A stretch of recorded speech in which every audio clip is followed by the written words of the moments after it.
इतश्च न अर्थांतरत्वं तंतुपटयोः संयोग अभावात् प्राप्ति अभावात्, है ना, संयोगा प्राप्ति अभावात्।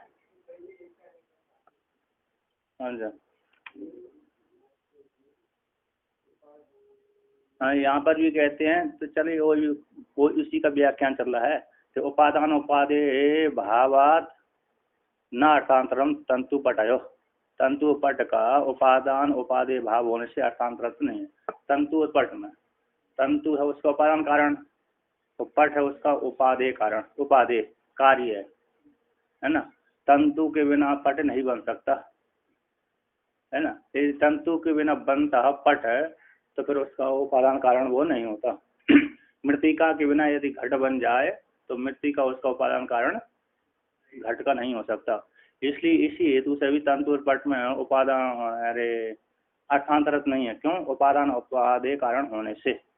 यदि मान लिया जाए तो यहाँ पर कहते हैं एहो अर्थांतरत्वम, यदि दोनों में अर्थांतरत्व है, घट और मृतिका में दोनों में अर्थांतरत्व है, भेद है, तो फिर जब भेद मान लिया जाएगा तो न तैर उपादान उपादेय भाव, उपादान उपादेय भाव उसमें नहीं बन सकता। जैसे उदाहरण दिया, घट और पट है, घट और पट में उपादान उपादेय भाव नहीं होता क्योंकि दोनों में भिन्नता है, घट में और पट में दोनों कारण में भिन्नता। दोनों अलग अलग है, एक दूसरे से उत्पन्न होते हैं, एक दूसरे से उत्पन्न होता है, तो अर्थांतरत्व भिन्न, अर्थांतरत्व भेद है ना।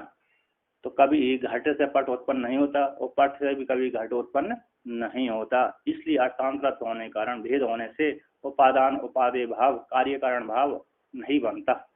कार्य उपादान उपादेय भाव मतलब कार्य कारण भाव की प्राप्ति नहीं होती। और उपादान उपादेय भावश्च तंतुपटयो, और तंतु और पट में तो उपादान उपादेय भाव है। मृतिका घट में उपादान उपादेय भाव है, तंतुपट में उपादान उपादेय भाव है, कार्य कारण भाव है। यहाँ पर इन्होंने उपादान उपादेय बोल दिया, मतलब दूसरे शब्दों से उसी को कार्य कारण भाव बोलते हैं, है ना। उपादान कारण, उपादेय कार्य, तो तंतु और पट में कार्य कारण भाव है। तस्मात् न अर्थांतरत्वम, इसलिए तंतु और पट में भेद नहीं है, अर्थांतरत्व भेद नहीं है। मतलब जैसे घट पट में भेद है, ऐसा भेद उसमें नहीं है। हाँ, तंतु से घट की तंतु से पट की उत्पत्ति होती है, तो भेद सहिष्णु अभेद, है ना। तो षष्ठी को ले लिया जाए, तंतु से पंचमी को ले लिया जाए तो उस रूपांतर हो जाता है, ठीक है ना। तो थोड़े लेके कैसे मात्र तंतु से ही यदि बस हमारा आरोहण मतलब शरीर आदि का ढकना नहीं हो पाता, ठीक है ना। उसके द्वारा क्रिया व्यापार के माध्यम से पट बनता है, पट के माध्यम से फिर हमारा ठंडी गर्मी आदि की रक्षा होती है शरीर का। तो कहते यहाँ पर इतच्च न अर्थांतरत्वम तंतुपटय हो, इस हेतु से भी तंतु और पट में अर्थांतर तो नहीं है। क्यों? संयोग अप्राप्ति अभावात है, क्योंकि संयोग होता है, प्राप्ति का भी संयोग होता है ना। मतलब अरे आत्यंतिक रूप से उसमें बना ही रहता, मतलब कैसा होता है, जैसे दो का संयोग है, घट और पट का संयोग, ऐसा संयोग का अभाव होने से वो प्राप्ति नहीं होती, ऐसी बात भी नहीं हो। घट तंतु पट में तंतु नहीं होते, ऐसी बात भी नहीं है ना। घट में मृतिका नहीं होती, ऐसी बात भी नहीं है, और मृतिका में घट नहीं होता, ऐसी बात भी नहीं है। तो संयोग घट पट का जैसे संयोग का अभाव होने से और आत्य और पट में अथवा तंतु में पट रहता ही नहीं है, अथवा तंतु में पट में तंतु रहता ही नहीं है, ऐसी बात भी नहीं है। अप्राप्ति का भी है ना अभाव नहीं, अप्राप्ति का प्राप्ति नहीं होती, ऐसी बात भी नहीं है। आत्यांत रूप से है ना, उसी में क्या रहता है, मिश्रित रहता है, उसी के द्वारा ही बनता है। अप्राप्ति का अभाव होने से, संयोग का अभाव होने से, तो दे दिया संयोग अप्राप्ति अभाव, अतः संयोग और अप्राप्ति विभाग इनका अभाव होने से, हिंदी टीकाकार ने इसका अर्थ किया है संयोग अप्राप्ति अभावात का संयोग और अप्राप्ति विभाग है, इनका अभाव होने से तंतु और पट में भेद नहीं है। उसी को संयोग यहाँ पर टीकाकार ने संयोगश्च अप्राप्तिश्च तयोरिति संयोग अप्राप्ति, संयोगश्च प्राप्ति संयोग प्राप्ति, संयोगश्च अप्राप्तिश्च, समास कर दिया, इतरेतर द्वंद्व समास है, तो संयोग अप्राप्ति हो गई, संयोग अप्राप्ति तयो दोनों का अभाव, तो उसको बोल दिया संयोग अप्राप्ति अभावात है ना। संयोग अप्राप्त या प्राप्ति, अप्राप्ति की जो प्राप्ति होती है वह संयोग ई रीता कहा जाता है। अप्राप्ति की अप्राप्त हो, दो अप्राप्त की जो प्राप्ति होती है वो संयोग कहलाता है ना। प्राप्त नहीं है उसकी जो प्राप्ति कर दी उसको क्या बोलते हैं, संयोग होता है। प्राप्त सत्यम निषेधा, प्राप्त होने पर निषेध होता है, तो जो प्राप्त नहीं है उसकी प्राप्ति का जाना संयोग हो जाता है, ठीक ना। दूसरे आकार के मिल जाना, किंतु पट में तो तंतु पहले से ही विद्यमान है, अतः तंतु में पट पहले से ही विद्यमान है, क्योंकि तंतु कारण है, ठीक है ना, और कार्य पट है, तो पट में तंतु रहते ही है ना, कार्य में कारण रहता ही है, तो कारण में भी कार्य बीज रूप से अवस्थित रहता ही है। हाँ, अभिन्न ही तो है, तंतु रूप जो कारण है अभिन्न ही है, अभिन्न उपादान कारण, ठीक है, उपादान कारण है, अभिन्न ही रहता है। तो आगे कहते हैं अप्राप्ति विभाग, अप्राप्ति ही अप्राप्त हो प्राप्ति संयोग, अप्राप्त हो प्राप्ति संयोग और अप्राप्ति विभाग, इस प्रकार से कार्य कारण का अभेद साधक संयोग को अनाश्रित होने से, विभाग के आश्रित न होने से, हेतु देव को फलितम, ऐसे टीकाकार ने अर्थ किए।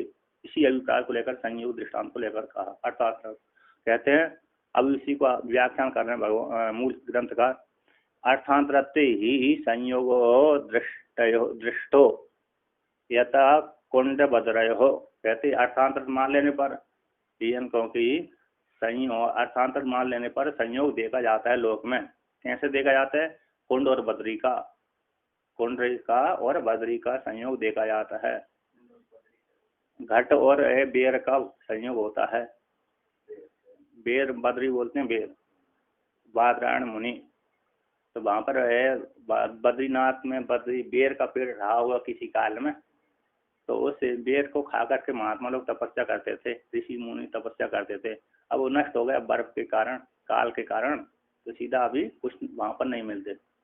हेलो, हाँ, बड़े बड़े को हैं,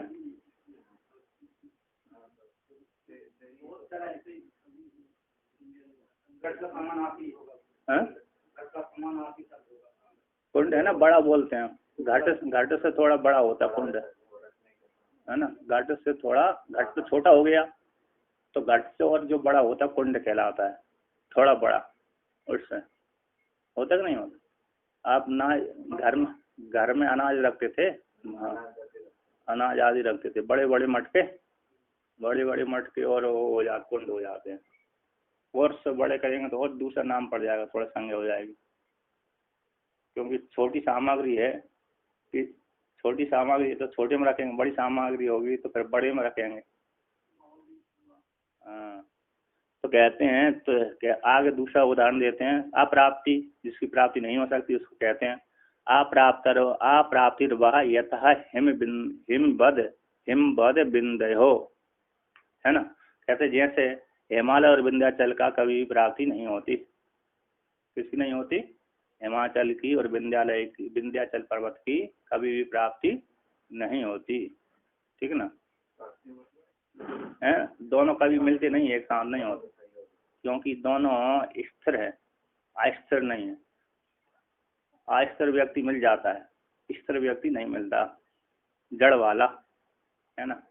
अब कोई इस पत्थर को उस पत्थर वहाँ पर ले जाके चला गया तो कोई बात नहीं, वो बात अलग हो गई। हिमालय के पत्थर को ला करके विंध्याचल के ऊपर छोड़ दिया तो बात अलग, वो चेतन के द्वारा हुआ है कि नहीं, किसी दूसरे चेतन के द्वारा हो गया, किंतु स्वयं विंध्याचल उड़ करके और हिमालय के पास नहीं, तो पहले तो उड़ते थे, सारे पर्वत उड़ते थे, तो इंद्र ने देखा कि ये तो बेकार है, तो इंद्र ने पंख काट दिए, इसलिए सारे पर्वतों के पंख कट गए, इसलिए स्थिर हो गए वो। गलती नहीं, वो जहाँ पर जाते थे वहाँ पर नष्ट कर देते थे, प्रजा की नष्ट, तो दब जाती। अब इतना बड़ा विशाल पर्वत जाएगा, जिस गांव के ऊपर उतर गया तो वहाँ की सारी प्रजा नष्ट हो जाएगा। इंद्र ने इस दोष को देख करके तो उनके पंख काट दिए, तो जो पंख नहीं कट पाए वो समुद्र में छुप गए। जैसे हनुमान जी जब लंका गए थे, उसमें जो मैनाक नाम जो पर्वत था, है ना, उसके पंख नहीं कटे थे, इसलिए वो हनुमान जी की विश्रांति के लिए ऊपर उड़ गया था। तो प्राय करके पंख कटने का, उड़ने की शक्ति नष्ट की है किसने? इंद्र ने उड़ने की शक्ति नष्ट की है, बढ़ने की शक्ति नष्ट नहीं करी उसने। तो बढ़ सकते हैं, है ना।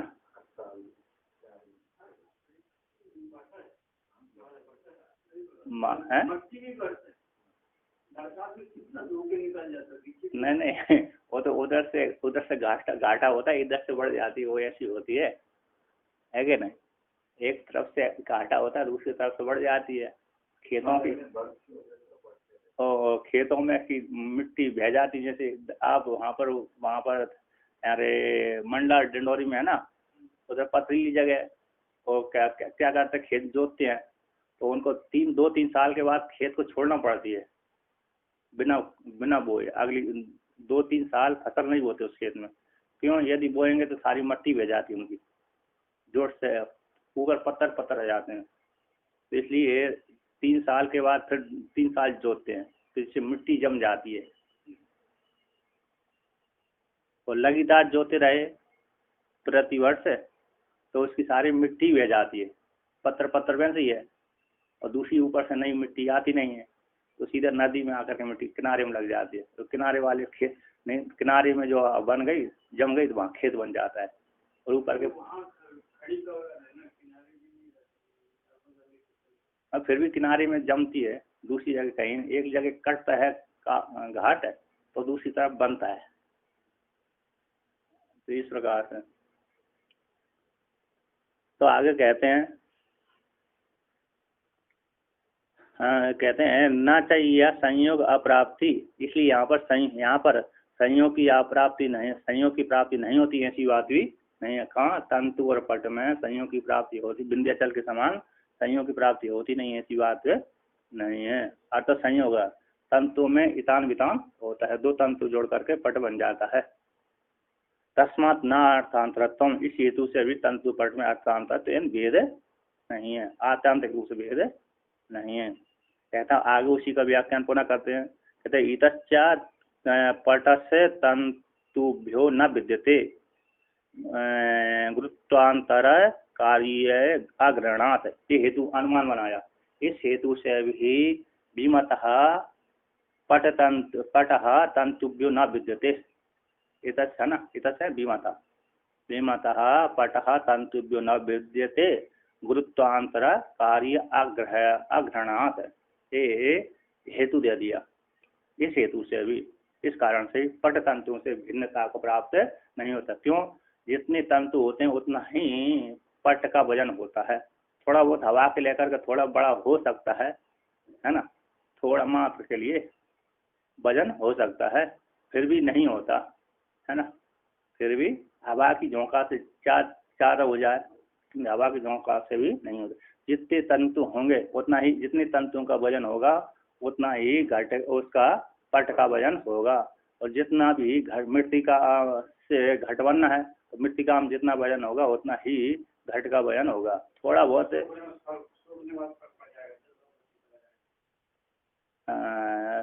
गीले में गीले की थोड़ी बोल रहे हैं, तो की मिट्टी की बात चल रही है।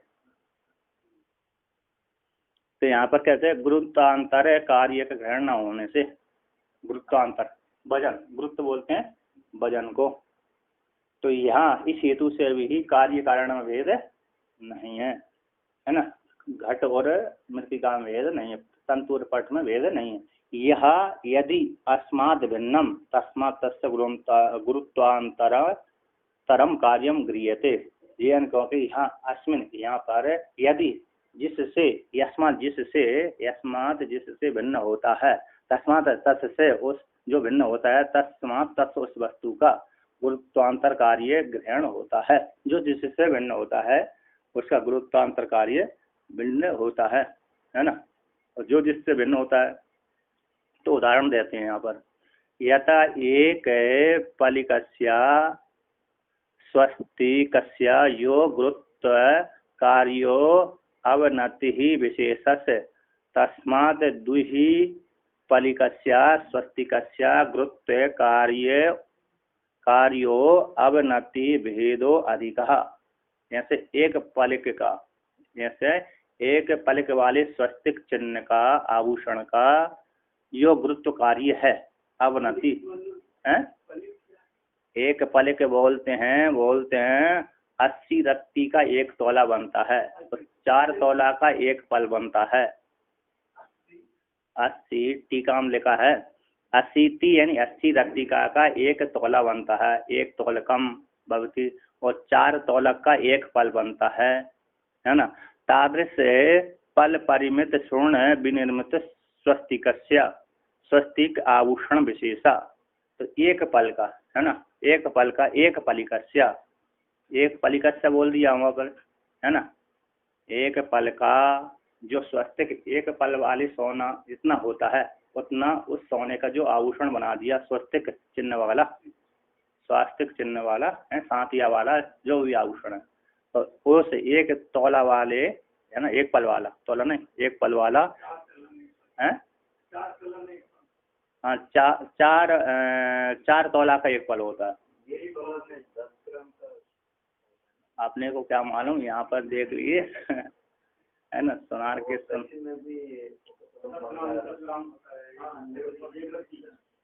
और तो बोलते तोला किससे रत्ती आदि कैसे बनते हैं, बोलते हैं एक एक अलसी का एक बीज होता है।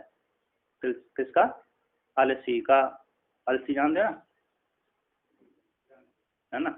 अलसी होती, अरसी बोलते हैं, कुछ अलसी बोलते हैं, कुछ अरसी बोलते हैं। बोलते जो जल जाता है व्यक्ति, उसको तेल लगाने से जला हुआ व्यक्ति शांत हो, मतलब ठीक होता है।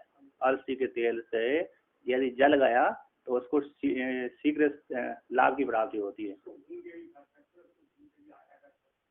बड़ा वो होता है, गरिष्ठ होता है। तो एक बार कंजी का तेल खा लिया किसी ने तो उल्टी हो गए।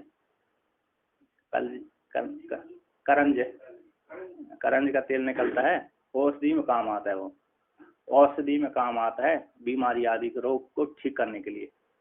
उसका तेल खूब महंगा बिकता है। जो दांतन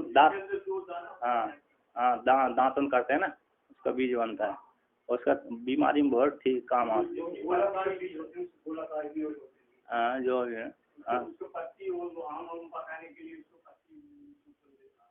उसको भी लग देते हैं। हाँ, तो उसका एक किसी ने तेल निकाल कर रखा था, और संयोग बस उसने सरसों के तेल के भोरे में उसको डाल दिया, और बनाते समय उनको गंध नहीं आई उसकी, तो दूसरे खिला दिया। खिलाते वो खाते ही वो बीमार हो गए, है क्या नहीं। तो ऐसा हो गया।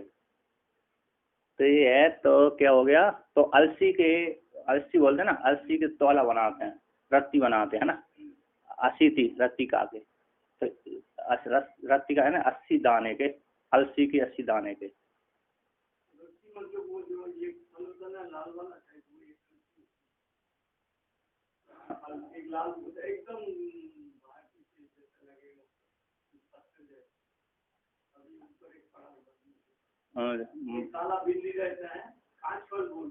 अच्छा अच्छा, जो भी प्राय करके अलसी का तोलते थे। अलसी का, अलसी से शुरू होता है, तो अलसी से शुरू होते थे इस प्रकार से, उससे तोल बनाते थे, है ना। तो तोल बनने के पश्चात फिर आगे आगे आगे संज्ञा होती जाती थी, हैं।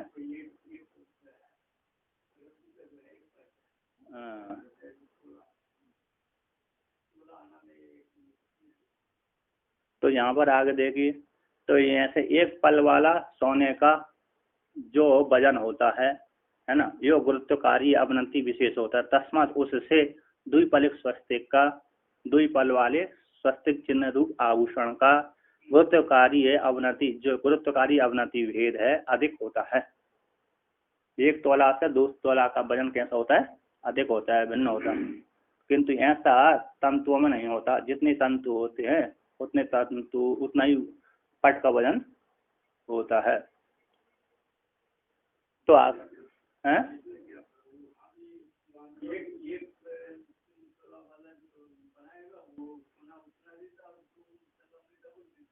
उतने वहाँ पर नहीं, तो उपादान से नहीं लेना, वहाँ पर भेद करना है ना, वहाँ पर भेद करना है।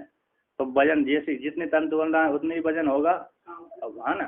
तो वहाँ पर भी 1 तोला वाले से 2 तोला वाले का वजन अर्थांतर यदि मानते हैं तो अर्थांतर में तो इतना भेद होता है यदि भिन्न भिन्न है। 1 तोला का वजन दूसरे तोला से अधिक होता है। किंतु यहाँ पर तंतु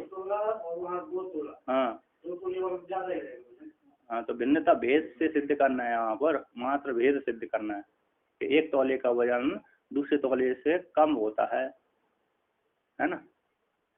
तो अर्थांतर यहाँ पर जहाँ पर क्या किया है इन्होंने, कहते जो यहाँ पर यदि जिससे जो भिन्न होता है, जिससे जो भिन्न होता है तस्मा उसका गुरुत्वांतर कार्य अधिक गृहीत होता है। तो जैसे 1 तोला वाले सोने का आभूषण से दूसरे तोला वाले का वजन अधिक होता है, ठीक है ना। अरे 1 तोले का 1 रुपये का वजन अलग होता है और दूसरे 2 रुपये का वजन अलग होगा।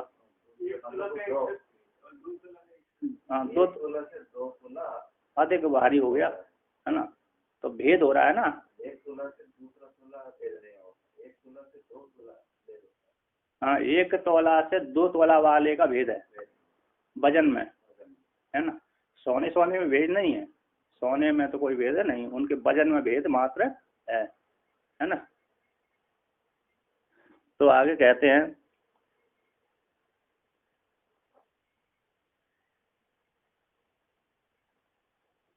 ये नीचे टीका में तो क्या गुरुत्व जन्य अधो नमन आदि कार्य विशेष है। तस्मात 1 पलक स्वस्तिक की अपेक्षा द्विपलक वाले द्विपाले गुरुत्व परिमित गुरुत्व अवच्छिन्न अधिक भिन्न है, अधिक यानी भिन्न है, ठीक है, अधिक वजन हो गया। आगे कहते हैं न च ततः तंतु गुरुत्व कार्यात पट गुरुत्व कार्यांतर दृश्यते। कहते उसी प्रकार से तंतु रूप कार्य से गुरुत्व कार्य से पट रूप गुरुत्व कार्य भेद हो जाए, मान लिया जाए, करना ऐसी बात है नहीं है। क्यों? कि आप जितना भी तंतु 2 तंतु को द्वारा पट बनाएंगे तो उतना ही पट होगा, उतनी ही 2 तंतु का जो जितना वजन है उतना ही पट का वजन होगा। 100 तंतु से मिलकर के जितना पट बनाएंगे उतना ही वजन कितना होगा, उस पट का वजन होगा जितना बना। ऐसे तो शक्ति भी हो गई, एक शक्ति का वजन जो बनाए तो उसमें शक्ति वजन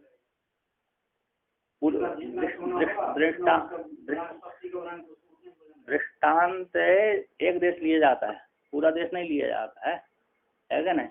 दृष्टांत कितना लिया जाता है? एक देश, उतने उसमें एक स्वस्तिक से, अब यहाँ पर 1 स्वस्तिक दूसरे स्वस्तिक में भेद है। 1 तोला वाले स्वस्तिक में 2 तोला वाले स्वस्तिक में भेद है। यहाँ पर भी है। एक पट 1 मीटर के कपड़े में 2 मीटर के कपड़े में भेद है ना। 1 मीटर के कपड़े में कितना वजन रहेगा, दूसरे मीटर के कपड़े में उतना वजन अधिक रहेगा। 5 मीटर के कपड़े में क्या रहेगा, अधिक वजन रहेगा, क्योंकि उसका परिमाण अधिक हो गया, उसमें ज़्यादा तंतु हैं, इसमें कम तंतु हैं। तो जितने तंतु का जितना सोना वो बना है पट, उतने का वो तंतु और पट में भिन्नता नहीं रहेगी। कितनी रहेगी? तंतु और पट में भिन्नता नहीं रहेगी। जितने तंतुओं से मिलकर का पट बना हुआ है उस पट में और तंतुओं के वजन में भेद नहीं आता। थोड़ा बहुत भी आ सकता है, थोड़ा बहुत किसको लेकर के, मात्र हवा के झोंके को लेकर के, ठीक है ना। तो इतने है। तो यहाँ पर कहते हैं तंतु गुरुत्व कार्य से पट गुरुत्व कार्यांतर न दृश्यते तस्मात् अभिन्न तंतुभ्यः पट इति। इसलिए तंतुओं से पट भिन्न नहीं है, अभिन्न है। तानि एतानि अभेद साधनानि अभितानि तानि एतानि जो साधन संयोग अप्राप्ति अभावात गुरुत्व आंतर कार्य अग्रहणात इत्यादि जो साधन दिए हैं वे अवीत न्याय रूप अनुमान में अंतर्भावित जा लेना चाहिए। तानी एतानी अभेद साधनानि, तानी एतानी जो अभेद साधन है, कार्य कारण में अभेद को सिद्ध करने वाली जो साधन है वे अभीतानी, अभीत अनुमान में शेषवत अनुमान में, है ना, अभीत मतलब शेषवत अनुमान में अंतर्भावित कर लेना चाहिए। उसी के अनुमान है, उसी के दृष्टांत है। अब आगे कहते हैं क्या कहते हैं, एवं सिद्ध, है ना। तो यहाँ पर है शंका क्या कर रहे हैं, यहाँ पर नन यदि तंतु पट में भेद नहीं है स्वीकार करते हैं तो ये पूर्व पक्षी नहीं है, यहाँ पर शंका उठाता है। कहते हैं यदि आप सिद्धांति से कहता, सांख्यवादी सिद्धांत, यहाँ पर झगड़ा दो का चल रहा है। किसका है? सांख्यवादी का और नैयायिक का, है ना। सांख्यवादी है सत्कार्यवाद, नैयायिक है असत्कार्यवाद। ये दोनों का अभी झगड़ा है, और बाद में फिर किसी का आएगा उसके साथ देखा जाएगा। हैं?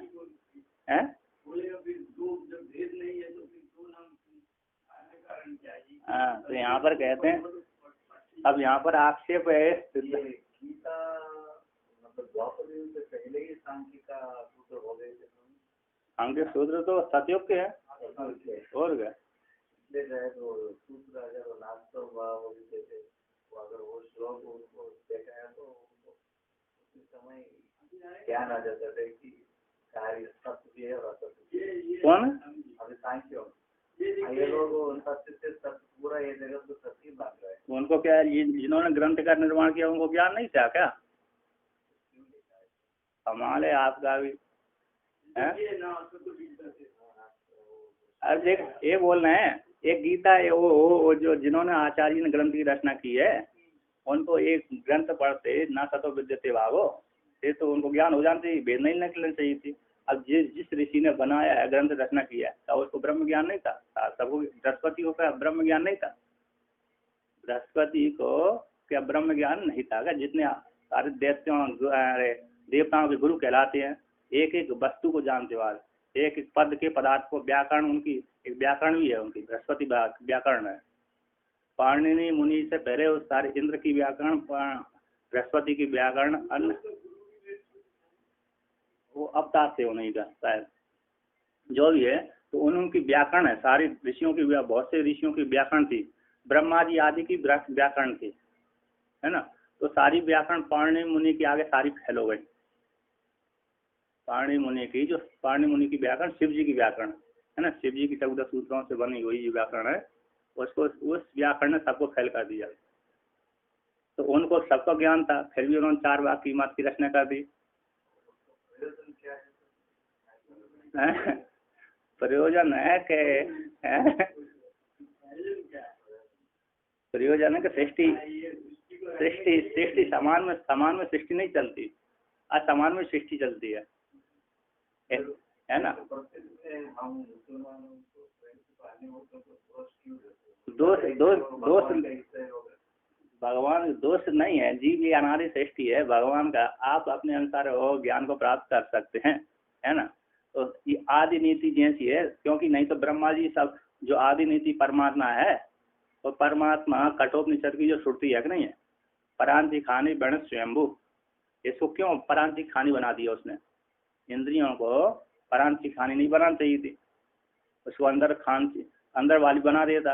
अंदर की तो सब कुछ जब देखता, जीव जब देखता तो ब्रह्म को देख लेता।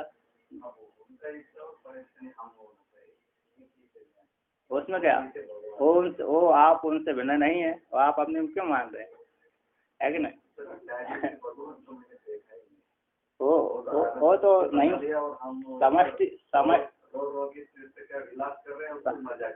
समष्टि ब्रह्म तो मानता नहीं कि अपने से, और आप माना है तो आप ही जैसे करेगा, है क्या नहीं।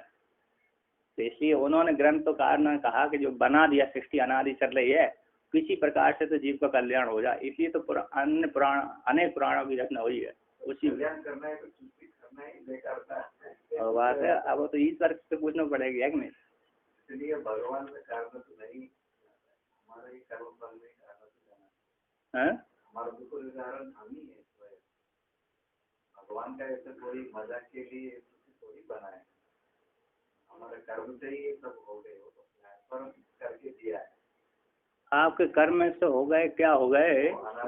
अनादि सृष्टि है, इसी ईश्वर के द्वारा रचित सृष्टि, उसमें उसने एकों बहुश्यामा, श्रुति ने एक था, अकेला था, उसने बहुत से रूपों धारण कर लिया। बस श्रुति के लिए भगवान से खेल माना जाता है, तो अगर भगवान से खेल माना जाता तो भगवान को तो इतना गंदा गुण आ जाएगी, वो तो खेल आ जाएगा। क्यों? और क्या है, इतना परेशानी हो रहा है और उनको मजा आ रहा है। उनको काय को मजा आ रहा है, आपको क्यों परेशान? जाओ चलिए, यहाँ पर देखिए, यहाँ पर है ना, ब्रह्म सूत्र में आता है वर्णन कि ब्रह्म की सृष्टि है तो किसी को ऐसा बना दिया तो नए घृण्य दोष आ जाएगा उसमें, है ना। ईश्वर में ये दोष नहीं आता, जीव ने अपने आप को मान लिया उस प्रकार से। ब्रह्म सूत्र में भी इसका वर्णन आता है, नई घृण्य दोष को लेकर के। फिर सृष्टि विगुण बनाई ना उसने, एक दिन से सृष्टि नहीं बनाई है। अब वहाँ है काल तो वही है, कहाँ काल तो सबसे पहले,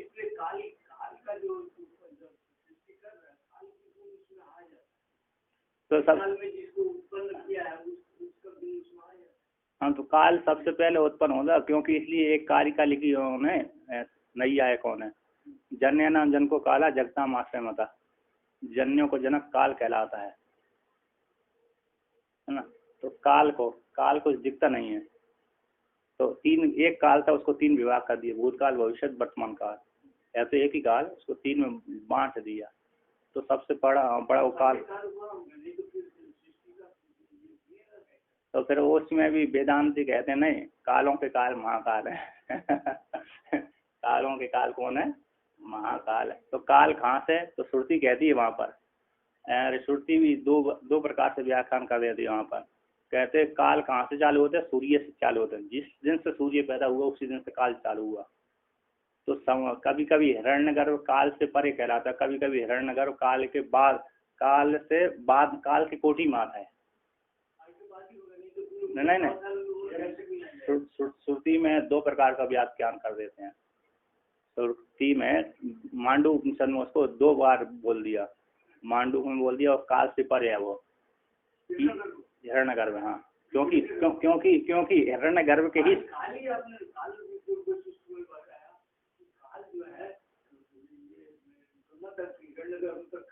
हाँ ठीक है, कोई बात नहीं। तो वहाँ पर एक है कि क्योंकि काल रूप जो सूर्य है, वो काल रूप सूर्य उसकी चक्षु है। कौन? हिरण्यगर्भ की। काल रूप जो सूर्य दिख रहा है आपको, ये विराट का स्थूल शरीर है और सूक्ष्म शरीर उसकी चक्षु है, इसलिए काल बाद में आते हिरण्यगर्भ के। इस प्रकार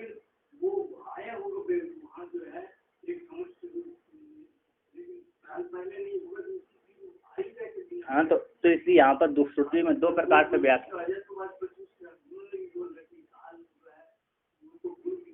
तो वहाँ पर ईश्वर को ले लेते हैं काल। वहाँ पर क्या ले लेते हैं? जब हिरण्यगर्भ जब हिरण्यगर्भ काल की कोटि में जब डालते हैं, हिरण्यगर्भ को जब काल की कोटि में डालते हैं, तब ईश्वर काल आ जाता है ना। ईश्वर को ले लेते हैं वहाँ पर, अक्षर ब्रह्म को।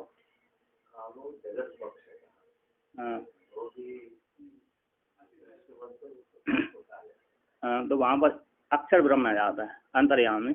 2 प्रकार से व्याख्यान है वहाँ पर।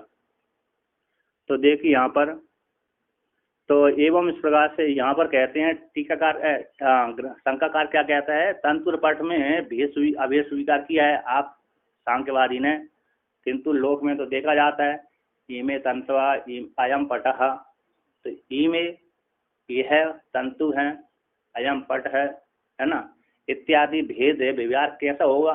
यदि आप अभेद स्वीकार पट और तंतु में भेद अभेद स्वीकार कर लेंगे, है ना।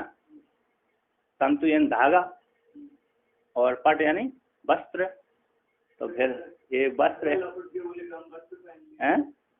हाँ, तो तंतु को लपेट लिया तो उससे ठंडी नहीं बुझती, पट से ही ठंडी भागती है। तो कहते पर ऐसे जो भेद विवाह कैसे होगा, इसलिए ऐसे भेद विवाह नहीं हो सकता अभेद मानने पर। इसलिए सिद्ध होता है कि तंतु और पट में भेद है। क्या हो गया, नैयायिक के अनुसार तंतु और पट में भेद है। तो कहते एवं अभेदे सिद्धे, अभेद के सिद्ध हो जाने पर तंत्वा एव तेन तेन संस्थान भेदन परिणता पटः। तो अभेद के सिद्ध हो जाने पर क्या तंतु ही तेन तेन संस्थान विशेष से, इतान वितान संस्थान विशेष से, हैं संस्थान भेद से परिणतः पटा, हैं तेन तेन तंतु ही पट रूप से परिणत हो जाते हैं। संस्थान भेद से क्या हो जाते हैं, परिणतः पटा, पट रूप में परिणत हो जाते हैं। तंतु ही पट रूप से परिणत, पट रूप से परिणत हो जाते हैं।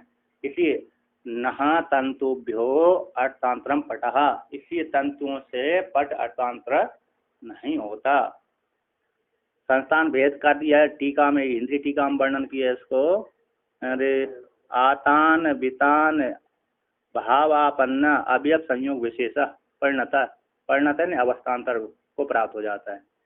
तेन तेन संस्थान का टीका में वर्णन किया था। आतान वितान भाव आपन्न अवयव संयोग भेद रूप से परिणत है अवस्थांतरगता फलितम। इसलिए तंतु से पट भिन्न नहीं है, केवल अवस्था भेद होने से। नामादि भेद का व्यवहार उत्पन्न होता है। इसी पारमार्थ नामादि को भेद को लेकर के नामादि भेद का व्यवहार होता है, किंतु तंतु से पट भिन्न नहीं है, पारमार्थिक रूप से नहीं है। हाँ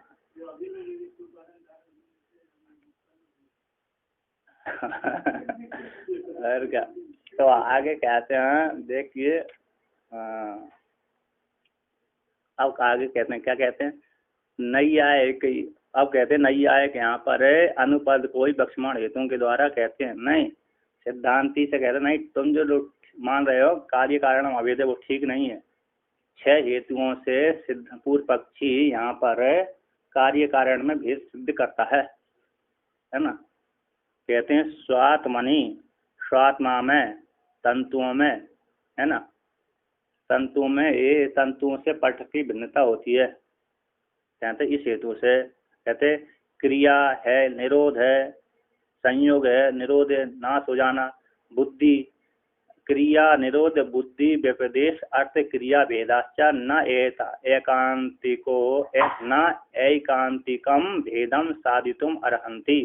कहते स्वात्मा में, तंतु और पट में, तंतु और पट में, स्वात्मा में क्रिया निरोध बुद्धि भेद व्यपदेश अर्थ क्रिया भेद से भेद वाले होते हुए एकांत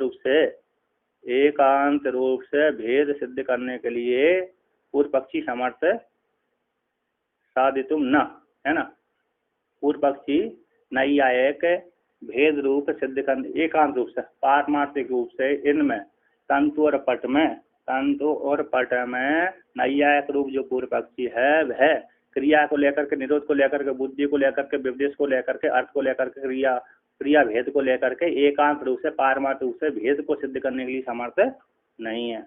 अब उसको टीका में वर्णन किया है। टीका में कहते हैं कार्य कारण दोनों में भेद साधयंती नैयायिका लक्ष्मण हेतुओं के द्वारा। टीका है ना आपकी।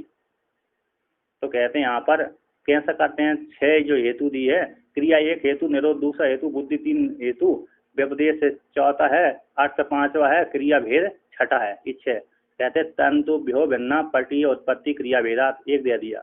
तंतु पट तंतुओं से भिन्न है, पटीय उत्पत्ति क्रिया वाला होने से, है ना, पटीय जो पट बनता है ना पैर, तो पट उत्पत्ति क्रिया भेद से, और पटीय विनाशात्मक निरोध भेद से दूसरा हेतु दे दिया। पट का क्या हो जाता है, नाश हो जाता है, हट जाता है तो नाश हो जाता है। तो ई में तंतु अयम पटा इत्यादि ज्ञान रूप से बुद्धि भेद हो गया, है ना, यह पट है यह तंतु है, इनमें भेद। एवं प्रकार से यहाँ तंतुओं में पट इत्यादि व्यवहार व्यपदेश हो जाता है इत्यादि, ये इन तंतुओं में पट है ना, यह जो पट है तंतुओं में है पट है, तंतुओं में पट विद्यमान रहता है। तो पट में तंतु विद्यमान है, पट में तंतु रहते नहीं पट में इत्यादि, ये व्यवहार का व्यपदेश होता है इस हेतु से। तथा उसी प्रकार से तंतुओं से पट तंतु से पट सीव्यते, सीव्यते शिवु, शिवु धातु है, कौन सी धातु है? शिवु तंतु संताने, दिवादिगण की, दिवादिगण की है। हाँ, तंतु का संतान करना, इतान गुतान कर देना। तो यहाँ पर तंतुओं से पट सीव्यते बुना जाता है ना, बना जाता। तो अर्थ अनंतरम पठन शरीर आच्छादित, इसके पश्चात कहते हैं बुन जाती है, तंतुओं के द्वारा पट बना जाता है, बुन जाता है। इसके अनंतर क्या हो, पट के द्वारा शरीर का आच्छादन होता है। इसी अर्थ क्रिया भेद हो गया। तंतुओं से पट बन गया, इसके बाद अर्थ क्रिया कार्य तो क्या हो गया, हमने वस्त्र शरीर के ऊपर धारण कर लिया, तो हमारे शरीर को ढांक दिया उस वस्त्र ने। तो इसलिए तो क्रिया कारक भेद हो गया। अपिच और भी विभिन्न प्रयोजन के जनक होने से नियम रूप से है ना, विभिन्न प्रयोजन के जनकत्व है, नियम रूप है। अर्थ क्रिया व्यवस्था भेद रूप से कार्य कारणों भेद सिद्ध हेतु है ना, कार्य कारण का भेद का साधक हेतु जान लेना चाहिए, जिच्छ हेतु जान लेना चाहिए। इस प्रकार से यहाँ पर इस प्रकार से कहते हैं तत्रापि यदि, तो नैयायिक कहते हैं तथा यदि कार्य कारण में आप अभेद बलपूर्वक स्वीकार करते हैं, तब तो मृत्यु का खंडन जल आहरण हो जाना चाहिए, है ना। कार्य कारण में यदि बलपूर्वक नैयायिक सिद्धांति के ऊपर आक्षेप करता है, यदि आप कार्य कारण में अभेद सिद्ध करते हैं, क्या करते हैं, अभेद सिद्ध करते हैं बलपूर्वक, कार्य कारण में अभेद बल से स्वीकार करते, तब तो नैयायिक उनके ऊपर आक्षेप करता है, कटाक्ष विचार करता है तो मृत्तिका रूप खंड से जल को आहरण कर लेना चाहिए, किंतु ऐसा कभी नहीं होता। मृत्तिका रूप खंड से, ढेले से जल कोई नहीं लाता, घट से ही जल लाता है। कौन लाता है? घट से ही। कपाल का एक भाग से कोई जल नहीं लाता, है ना। और कब लाएगा? घट से ही जल लाएगा। इसलिए सिद्ध होता है कि ये क्रिया में भेद होने से घट से, मृत्तिका से घट भिन्न है। तो यहाँ पर कहते हैं तदा उसका मृत्तिका खंड से जल आहरण हो जाना चाहिए, और घट के द्वारा भित्ति का निर्माण हो जाना चाहिए, घट के द्वारा भित्ति का, दीवार का निर्माण हो जाना चाहिए, और तंतुओं से शरीर का आच्छादन हो जाना चाहिए, किंतु तंतुओं से नहीं होता, है ना, पट से ही होता है। तो तंतुओं के द्वारा शरीर का आच्छादन हो जाना चाहिए इत्यादि आपत्तियां दोष आपके गले में है। उभयता पासु रज्जु, उभयता पासा रज्जु एक दोष होता है ना।